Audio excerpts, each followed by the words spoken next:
Salut, c'est le Dongo, le même Dongo, Dongo le conseiller agricole. Aujourd'hui, je vais parler d'un fait. Je vois partout, souvent sur le net, des gens qui postent des plantes qui sont des cultures, des tomates, aubergines et autres, qui sont pratiquement malades ou même des cultures déjà mortes, qui nous postent pour demander souvent de l'aide. Demande de secours, bien, demande de l'aide aux autres. Je pense que c'est une peine perdue. Je pense que ce sont des choses qu'il ne faut même pas envisager. Vous savez, l'agriculture n'est pas forcément ce que nous pensons. Surtout quand il s'agit des cultures à cycle court, et ils ont quand même un certain nombre de caprices qu'il faut quand même supporter. Parce que quelqu'un qui va quand même te donner un résultat en moins de 45 jours, en moins de 3 mois, 2 mois, 6 mois, quand même, il faut savoir qu'il a besoin d'un traitement particulier. Ce ne sont pas des cultures qu'il faut prendre, je vais dire qu'il faut peut-être se lancer comme ça et déposer et dire que la terre n'a qu'à soutenir cela et puis ça va donner un résultat. Tout est très important, il faut savoir que tout part depuis le départ. Quand même, lorsque vous nourrissez un projet pareil, il faut prendre soin de chercher à connaître un peu ce que vous voulez faire. C'est très important de connaître un peu ce que vous voulez faire, connaître la culture que vous voulez mettre en place. Lorsque vous voulez mettre une culture comme l'aubergine en place, il faut savoir de quelle famille qu'elle appartient. Il faut d'abord savoir cela et savoir les besoins nutritionnels, les besoins nutritifs dont la plante aura besoin. Et surtout, savoir ce qu'il faut pour aller jusqu'au bout de ton projet. C'est-à-dire que si tu n'es pas informé des différents problèmes qui peuvent survenir en cours de route, soyez clair avec moi que vous allez abandonner très vite vos projets. Donc c'est pourquoi il est important de savoir clairement le minimum avant de commencer. Voilà. Il faut connaître un peu la variété. La variété que tu vas récupérer pour faire ta culture compte beaucoup. Quand la variété est de meilleure qualité, et je pense que vos cultures, vous avez d'abord réussi votre culture, vos projets à 90%. C'est très important d'avoir les meilleures variétés, parce que les variétés qu'on fait sortir maintenant sont des variétés qui sont déjà immunisées contre un certain nombre de maladies. Quand il peut prendre par exemple une variété qui est immunisée contre la fusariose, verticulose, même si ces maladies on ne les voit pas souvent aujourd'hui, mais déjà tu as déjà résolu ton problème à quelques pourcentages près, donc déjà ça peut t'aider dans le futur. Alors donc il faut savoir que ce sont des choses qu'il ne faut pas négliger. Donc le point de départ compte beaucoup en ce qui concerne la réalisation de ces projets-là. Il faut savoir cela et que tout part du départ. Le succès de ton projet part du départ, ça ne part pas de la fin. Le résultat final que vous voyez, c'est souvent ce que vous voyez avec les yeux, mais le combat qui a été battu avant qu'on ait ce résultat, on ne vous le dit pas. Vous comprenez? Le plus souvent, tous ces postes que moi j'effectue, ce que je vous montre, mais c'est le résultat que je vous présente. Mais je ne vous dis pas le temps que je mets sur ces cultures avant de pouvoir arriver à ce stade. Mais il faut savoir que lorsqu'on veut se jeter aussi dans le maraîcher, c'est par amour. D'abord, en premier temps, c'est quelque chose qu'il faut d'abord aimer. C'est vrai, ça renferme beaucoup d'argent, on nous le dit, et c'est vrai. Mais il faut d'abord aller là-bas par amour. Si tu n'aimes pas les cultures, c'est difficile de donner un résultat parce que ces cultures-là ont beaucoup de caprices. Et c'est pourquoi tout part depuis le départ. Il faut d'abord maîtriser un certain nombre de choses depuis le départ. Qu'est-ce qu'il faut maîtriser depuis le départ? Comme je l'ai dit, je viens de souligner, d'abord il faut connaître la variété que tu dois choisir et la période à laquelle tu es en train de faire ta culture, la saison. C'est-à-dire qu'il y a des variétés qui sont très adaptées par les cultures contre-saison et des variétés qui sont adaptées dans les cultures, disons n'importe quel moyen de culture. Voilà, donc du coup, si la période chaude, tu n'as pas adapté une variété qui peut marcher et que tu prends une variété de période humide, tu comprends avec moi que tu ne marcheras pas. Donc il y a des cultures quand même, il y a des variétés qui sont adaptées à la période humide et il y a des variétés qui sont adaptées à la période chaude. Donc tout part depuis le départ, tout part depuis le choix de ta variété que tu vas choisir. Mais quand tu quittes dans le choix de la variété, il faut venir maintenant sur le choix de ton sol. Vous voyez, c'est très important aussi de faire un bon choix. Le choix de ton sol compte beaucoup dans la mesure où lorsque tu as fait un mauvais choix au niveau de ton sol, vous allez voir que cela va te créer beaucoup de problèmes. Parce qu'il y a un sol qui est d'abord hydromorphe. Par exemple, il faut prendre un sol dans le bas-fond. Si tu ne sais pas quelles sont les techniques employées pour travailler dans un bas-fond, et que tu as travaillé comme si tu es en train de travailler sur n'importe quel sol, tu conviens avec moi que tu ne peux pas atteindre ton objectif comme souhaité. Donc c'est très important de connaître tous ces détails-là aussi, savoir connaître le sol.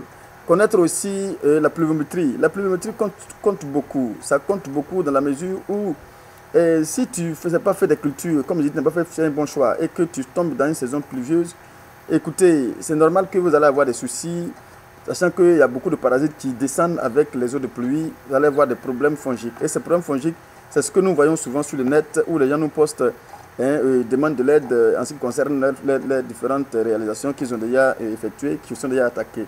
Comprenez que lorsque une maladie vient dans le champ, il est difficile de remédier à ce problème parce que tout part depuis le départ.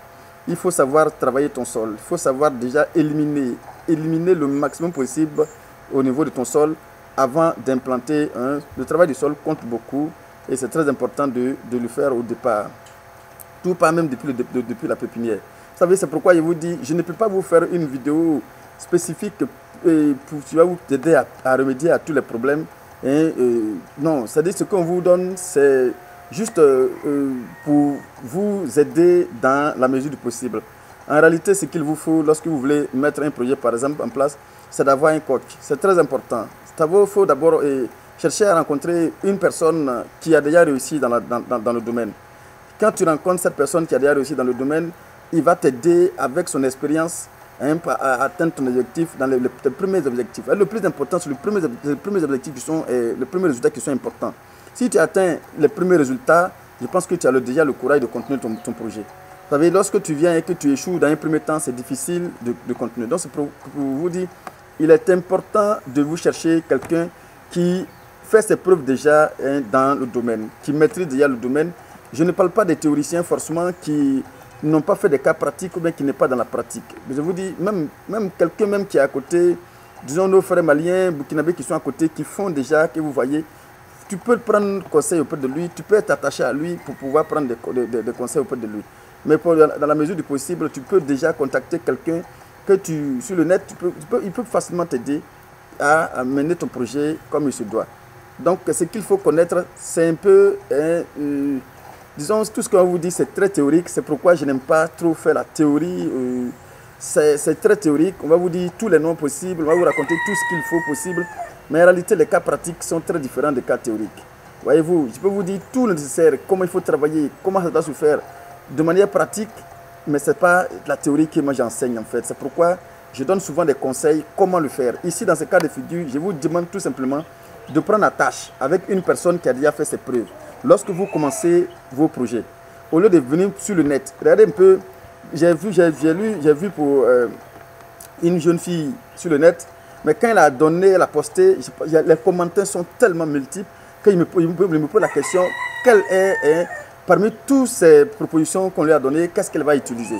Et c'est pas évident. Vous savez, c'est comme quelqu'un qui est malade, on ne sait pas clairement de quoi la personne souffre et on nous propose des médicaments. Chacun dit il faut prendre ceci, il faut prendre cela, il faut prendre ceci, il faut prendre cela. Mais vers la fin, la personne va prendre quel médicament? C'est difficile. Le maraîcher ne se fait pas comme ça. Le maraîcher se fait avec beaucoup d'ordre. Il faut vraiment aller depuis le départ, commencer depuis le départ à respecter les choses comme il se doit. Si vous voulez, c'est pour juste, après c'est pour répondre à cette vidéo et à ces posts que j'ai fait cette vidéo. Mais si vous voulez, je vais vous faire une vidéo du début jusqu'à la fin, comment il faut tenir un projet maraîcher. Ça, déjà pour prendre ça comme boussole, mais ça ne sera pas forcément, disons, la solution à tout prix. Non. C'est le détail, je vais vous donner le détail possible, certes, mais ça sera une vidéo qui sera un peu plus longue. Mais pour vraiment ceux qui seront intéressés, ceux qui veulent vraiment faire, qu'on fasse cette vidéo pour les aider, je vais le faire. S'il y a des commentaires qui me demandent de le faire, je pense que je vais le faire. Mais je pense que ce n'est pas...